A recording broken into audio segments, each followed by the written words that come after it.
Anak-anak yang terkasih, kita pada hari ini akan belajar tentang tema 1, subtema 1.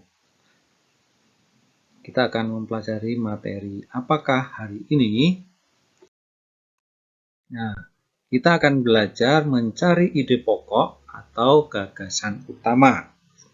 Apa itu ide pokok?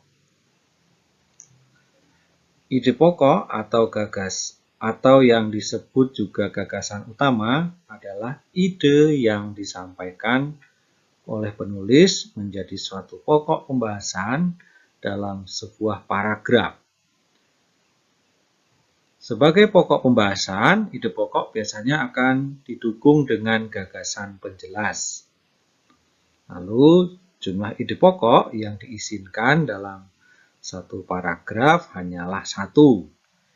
Ide pokok ini bisa berada di awal, akhir, atau bahkan awal dan akhir kalimat. Nah, ciri-ciri ide pokok atau gagasan utama adalah 1. Mengandung pokok permasalahan atau persoalan inti. Jadi ada permasalahan yang dibahas di dalam paragraf tersebut ya. Yang kedua, dinyatakan secara eksplisit dalam kalimat utama. Jadi dinyatakan secara terang-terangan di dalam kalimat utama tersebut. Yang ketiga, ide pokok ditulis dalam satu kalimat utama. Kemudian bagaimana langkah-langkah mencari ide pokok? Yang pertama, anak-anak bisa membaca seluruh paragraf dengan cermat. Membacanya pelan-pelan ya, dan perlu dipahami setiap kalimat dan setiap paragraf yang anak-anak baca. Yang kedua, mencermati kalimat pertama hingga kalimat akhir. Jadi setiap kalimat dicermati dalam paragraf tersebut. Kemudian yang ketiga, menemukan kalimat utama di setiap paragraf. Kalimat utama bisa terletak di awal, akhir, atau campuran, yaitu pada awal dan akhir. Kalimat utama biasanya diikuti oleh beberapa kalimat penjelas. Kemudian tandai ide pokok kalau sudah ketemu. Kemudian juga bisa tandai info-info penting yang anak-anak temukan di dalam paragraf tersebut. Sekarang kita akan lihat contohnya. Ini adalah contoh paragraf ya. Satu paragraf.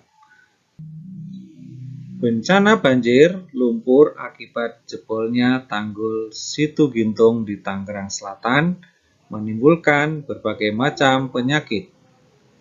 Beberapa penyakit yang akan timbul sesudah bencana adalah diare, tifus, leptospirosis, dan demam berdarah. Masalah kesehatan pada korban dan masyarakat di sekitar lokasi bencana harus segera diantisipasi. Beberapa penyakit itu muncul karena lingkungan kotor dan sumber air bersih yang tercemar lumpur. Nah, sekarang mana ide pokoknya? Ide pokoknya adalah ini. Nah, ide pokoknya adalah bencana banjir menimbulkan berbagai macam penyakit. Ide pokok ini terdapat pada kalimat utama, yaitu kalimat utamanya ada di awal paragraf. Yaitu bencana banjir lumpur akibat jebolnya tanggul Situ Gintung di Tangerang Selatan menimbulkan berbagai macam penyakit. Jadi ide pokoknya terdapat pada kalimat utama yang ada di kalimat pertama, yang ada di awal paragraf kalimat utamanya.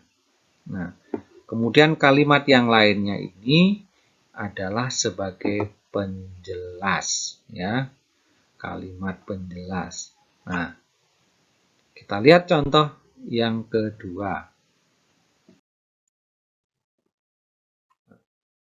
Contoh yang kedua, Reptilia adalah segala jenis hewan yang berjalan melata atau merayap. Contohnya adalah ular, kadal, buaya, dan penyu. Mereka bertulang keras dan memiliki sisik pada kulit. Umumnya mereka bertelur di darat, walaupun ada juga reptil yang melahirkan anak. Reptilia adalah hewan yang berdarah dingin. Suhu tubuhnya menyesuaikan suhu udara luar. Namun, hal ini tidak berarti hewan reptilia suka daerah dingin. Reptilia tidak tahan hawa dingin. Tidak ada reptilia yang tinggal di daerah kutub. Mana ide pokoknya? Ide pokoknya adalah reptilia adalah segala jenis hewan yang berjalan melata atau merayap. Ide pokok ini terdapat di mana? Terdapat di awal paragraf. Di kalimat nomor 1. Itu adalah kalimat utamanya. Ini. Nah, setelah ini anak-anak nanti bisa mencoba membaca cerita atau membaca buku atau membaca informasi yang lainnya agar anak-anak paham tentang ide pokok. Nanti anak-anak bisa belajar bersama orang tua atau dengan saudara yang ada di rumah, ya. Sekian materi dari Pak Indra pada hari ini. Sampai jumpa di pembelajaran berikutnya. Terima kasih.